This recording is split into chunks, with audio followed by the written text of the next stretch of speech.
I was mentioning, who was I talking to? Randy Brandt? I said, yeah, Pastor Efta had me confirm the particular date he wanted some help teaching, and I said, great, I can do it on that date. What's the topic? And then he gave me the topic of demonology. I thought, all right, here we go. It's a good TTP, as we say in the Army. All right, What's so TTP? Tactics, techniques, and procedures. Techniques, something to that effect. Yeah. But it is an interesting topic. We'll get into the reading as we go through this. Now, Damien, we've got an hour and 15 minutes. Is that correct? We got until quarter till. Quarter till. Okay. Well, how about we begin with a word of prayer, and then we'll open up. Gracious God, we're thankful for the opportunity to open your word as your people, to explore how you have ministered to us and how you prepare us for ministry. And I ask, Lord, that as we look at this topic, Lord, that we would be given clarity and that your Spirit would guide us in all our conversations and thoughts. In Jesus' name, amen. All right. So this is a topic that we don't cover this frequently, I wouldn't think, but it does come up. It's interesting. My thought was we would start out with kind of a softball right down the middle, a slow pitch. So the holiday Halloween, let's start there and just talk about Halloween for a minute. What do we learn about demonology from Halloween? Can we learn anything of value? Well, it's a thing. You know, there are demons, and humans will pervert that, I guess, maybe is a nice way to put it. Mm-hmm. You know, twist it. Okay. And in what ways is it being perverted Well, on? they make fun of, you know, it's made light of, you know, if you're Catholic, you can buy your relatives into heaven or out of purgatory, or Mm-hmm. that's sort of the crux of it. You know. Okay. Okay. I feel like Halloween mocks the resurrection as well. Like spirits are resurrected on Halloween. Yeah. So I feel like it mocks the resurrection. Okay. It seemed like we kind of teach that there, like Jim was saying, there's demons, but they're manageable. We can handle them. Yeah. Yeah. Kind of curious critters. Yeah. Or the kid next door. Yeah. That's right. Any other thoughts about Halloween? It's encouraged to dress up as evil creatures and demons and to accommodate to that. Yeah. I think It's I read somewhere that people spend $1.5 billion on it. Yes. It's nuts. Yeah. Imagine if that money was. well. My observations over the years is that there's more and more interest in Halloween. It's an adult holiday. Yeah, we walked around our neighborhood, this was a couple years ago, and people were grilling out, and they had all kinds of soundtracks running and all kinds of blow-up figures out there. It's a huge deal. Some of the kids were actually scared, versus before you had to go to a haunted house and kind of go through that and that type of thing. But there's some things about Halloween that I think are pretty significant. And I'll come at it from two different angles. One, a friend of mine who I've known for years and years, he came out with this statement a few years ago, and he said, Halloween is one of the first uniquely Christian holidays. Now you might understand where he's going with this. He comes from a more liturgical background. And so what is, Halloween's on October the 31st, and so what is November the 1st? All Saints Day. And so the tradition is you had All Saints Day, and then the eve prior to All Saints Day was hallowed, because we're going to remember, and maybe there's a sliding scale that goes all the way up to veneration of saints. So you even go back to, I think this has some pretty deep roots. I've done a little bit of checking around to find out, if my friend was correct on this, and it's really hard to pin down. But what's interesting is once you start digging around on the internet or looking at some books, what do you suppose is the origin of Halloween? What will be described as the origins of Halloween? We have the All Saints, but anything else? That was like a pagan holiday. Yep. The pagan holiday. Any idea of which pagans? What holiday? Yeah. So it gets into this whole Celtic. The Druids supposedly had some holiday called, is it Samhain or something to that effect, some Gaelic pronunciation. And if you look around, you begin to think, okay, this is really a pagan holiday that Christians tried to appropriate and make their own with All Saints' Day and then Hallowed Eve. But it's really kind of interesting as you start reading around, you realize this is really just a lot of speculation. The reason I think it's important is because part of the secular world would have us believe, Halloween it's a kid's holiday, it's an adult holiday, but at the end of the day, they're boiling it all down to an anthropology of sorts. And so there's always been these types of festivals on different new moons or seasonal celebrations, and the church took one of these and then overlaid it with their own holiday. Now the reality is there's almost nothing written about the Celts didn't write the Celts didn't write anything down. Almost nothing was written down about their holidays, their practices, their festivals by the Romans. There's one statement from Pope Gregory the Great, who encouraged one of the missionaries he was sending out, one of the priests, if you find a place to start a church and it happens to be at the site of an old pagan worship, go ahead and build that there. So a lot of the historians have extrapolated that statement to say that what the church did then was take this old Celtic holiday and overlay All Saints' Day on top of it. And that's the real roots of Halloween. And so it's kind of a human thing, human interest, that we just have this fascination with the dead, with spirits, with spooky things. And so therefore you end up with this intermix of paganism and Christianity, but it's really just a human thing. And that's the argument they're making. Now my friend is saying that's not quite true, and there's some things that argue what he's saying. There is, it seems, going all the way back to August of Hippo, there were certain days in which they would try to remember martyrs. And the evening before these events were oftentimes times of festivals, okay? And so with that, there are some roots for things that may be ultimately developed as an All Saints' Day, for better or for worse. I'm not condoning it. I'm just saying it's probably what happened if we look at what August of Hippo was saying. And so with that, it raises the question, why would Christians be trying to remember the saints in such a way, or the martyrs in particular?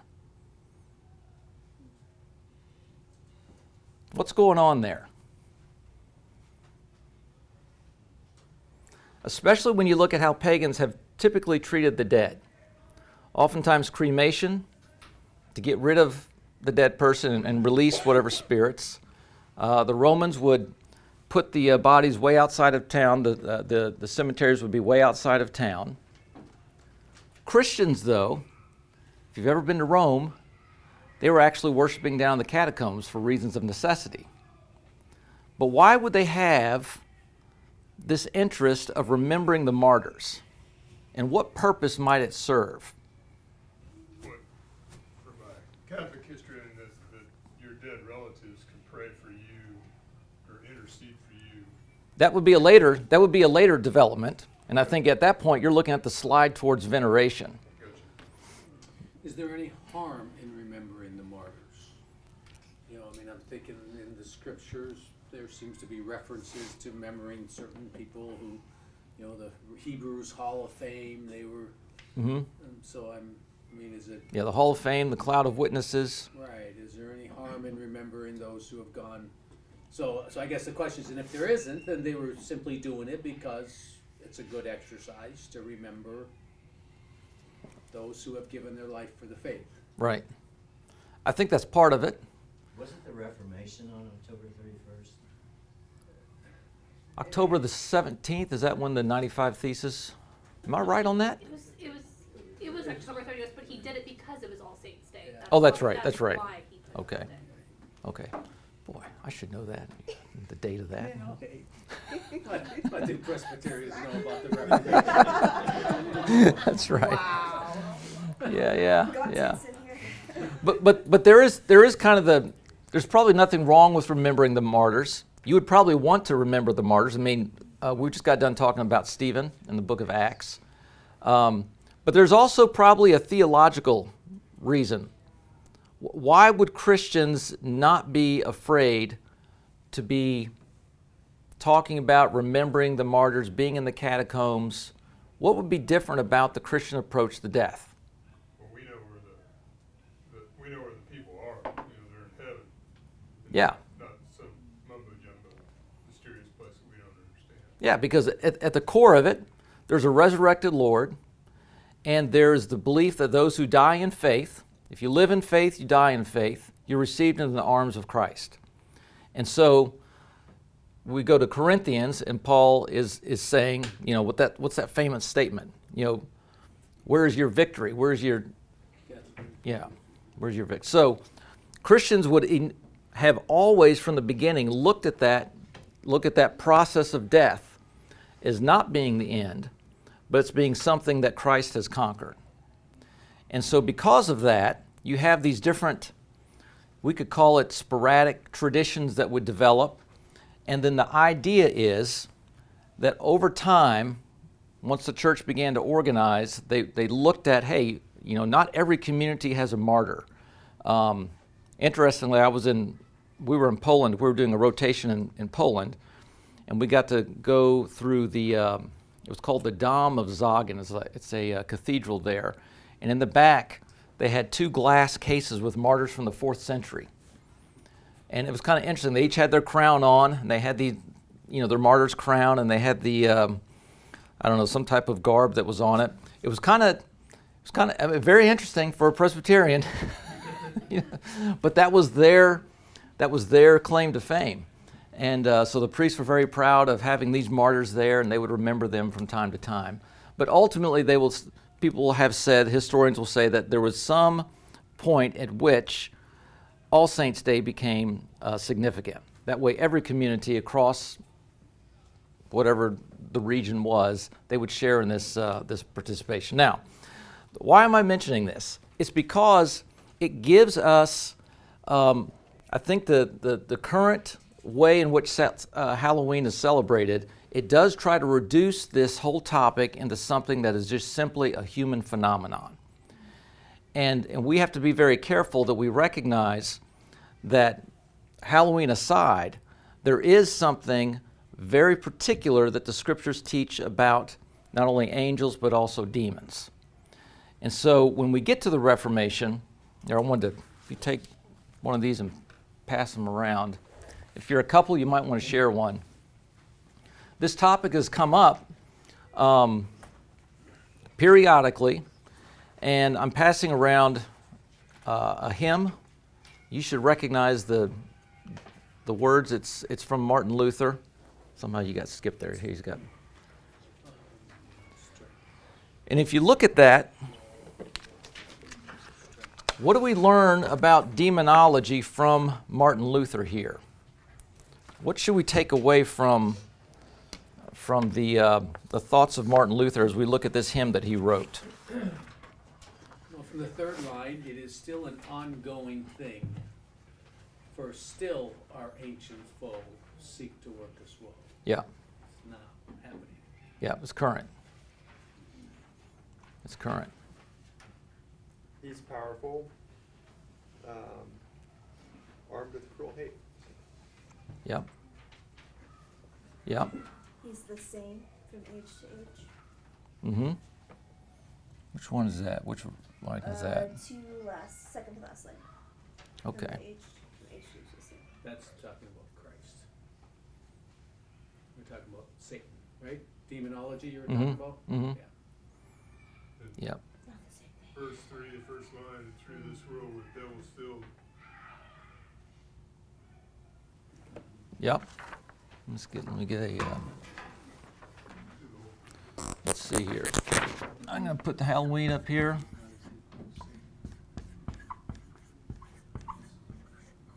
We've got a hymn. It's a Reformation hymn, if you will. Almost an anthem. What else do you notice? What are some fundamental observations about this as he's thinking about our foe? Anything that stands out? He's doomed. Okay? He's doomed? He's fallible, because it says one little word shall fail him. One little word shall fail him. I've always thought this is we had an odd experience. Every now and then the chaplains get together and they do chaplain training. They call it UMT training, and they bring in the what we call the 56 mics. That's their military occupational specialty, and so the chaplain assistants were there.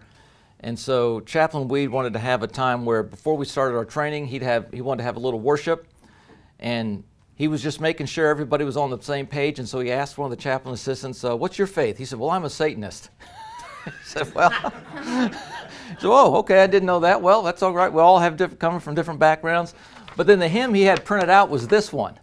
And so we're singing this hymn. I thought, this is great. Like, you can't make this stuff up.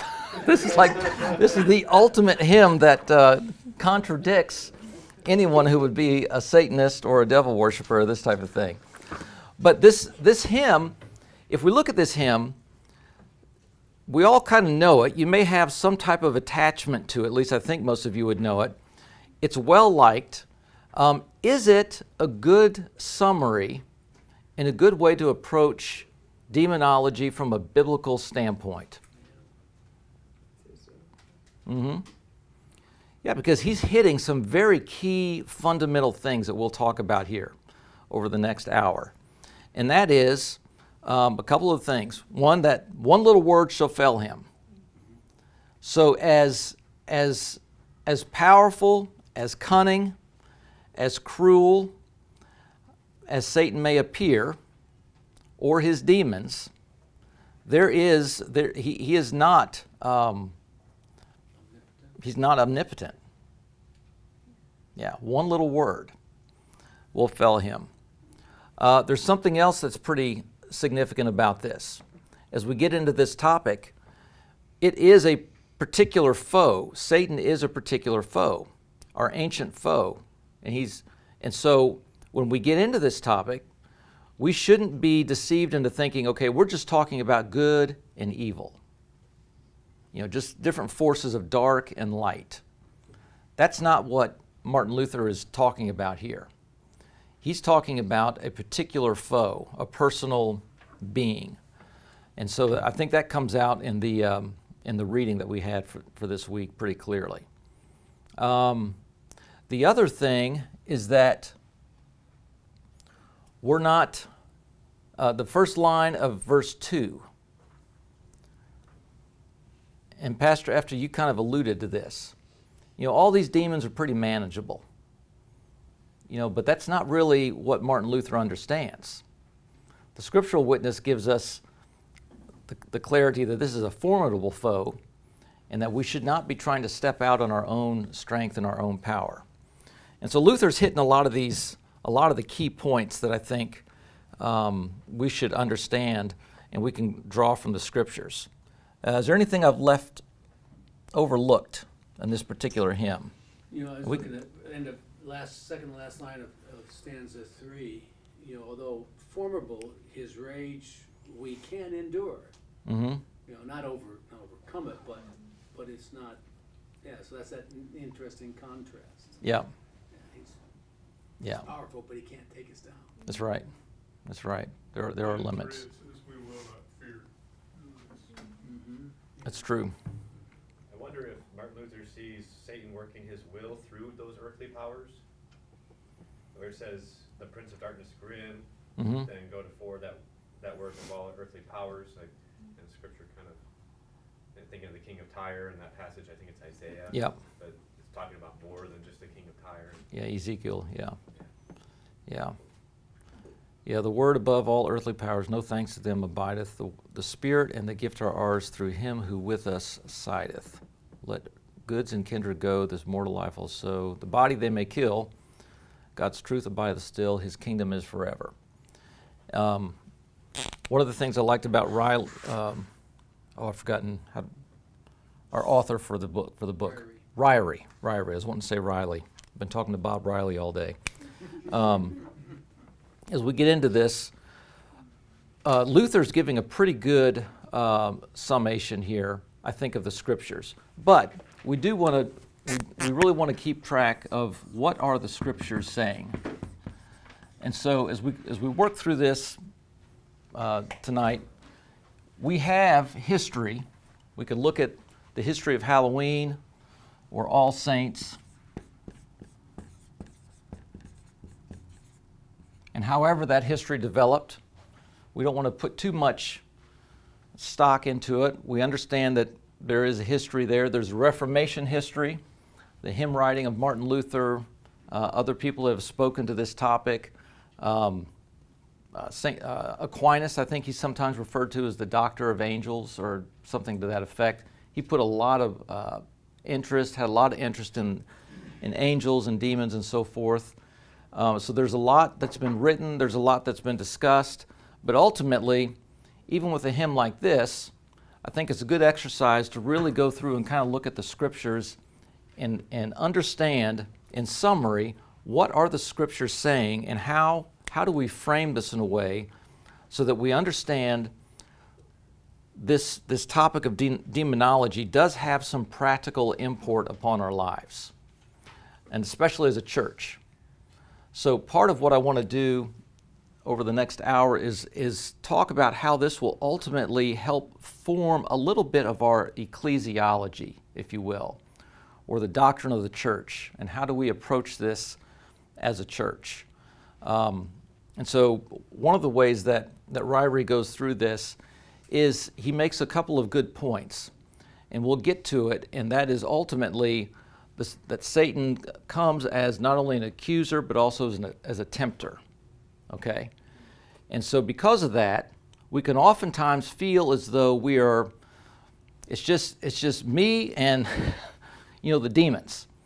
But this is not just a me and the demons thing. This is more of a church matter, and it's not the type of church matters that we talk about a lot. It comes up periodically. I haven't met a lot of individuals that have had to deal with this as chaplains or as pastors, but I've had enough people say, I think that individual was demon-possessed. I've talked to people that have claimed to be demon-possessed. Was it intimidating? No, it was not. But, I was not able, or I think I was able to judge to a certain degree, but I don't try to pry into these things as if it's a topic of fascination. My approach has been to try to invite them into the church because ultimately the gospel is a message of freedom. And one of the things I like about Ryrie is that he really gets into a worldview that I think is helpful to help us shape what is a practical approach for a church and a congregation to have as we look at this topic. So, as we look at the scriptures are giving us some specific instructions, but we'll throw the topic out of what a worldview is. And how does he approach, in the reading, how does he approach a worldview of demonology? That they exist. That they exist? Active, and then Okay, they're active. Let me put demonology here. Okay, they're active. What else? How are they active? they tempt, temptation. Okay. They try to deceive. Ryrie said something about them being behind false religion. Okay, yeah, tease that out. Charles was talking about false religion. What's behind that? Man-centeredness, often Works-based. yeah. Okay. They try to de-elevate Jesus. Yep. Or say he's just a moral teacher, but not Okay. God. Okay. Satan disguising himself as an angel of Okay, there's that. So a disguise or deception, I guess we could just put deception. But some false religions have had like visions or mysteries given by angels of light, and they specifically follow angels. Yep. Okay. When you talk about a world view, Ryrie would also put them out as finite. Finite. Yeah, that's good.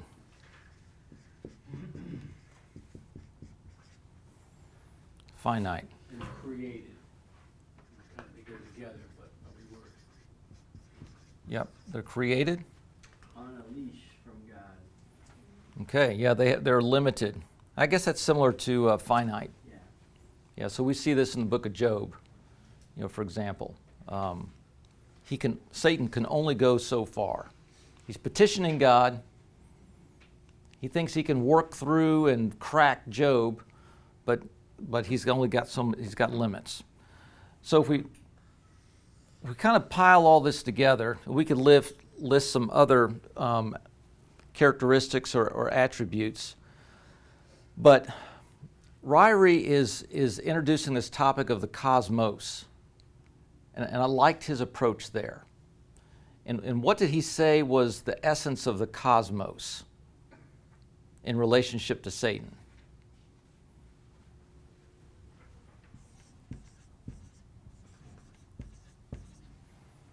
The cosmos is not a place that's, well, who rules the cosmos? Let me put it that way. He's in charge of the cosmos, or sort of is the cosmos.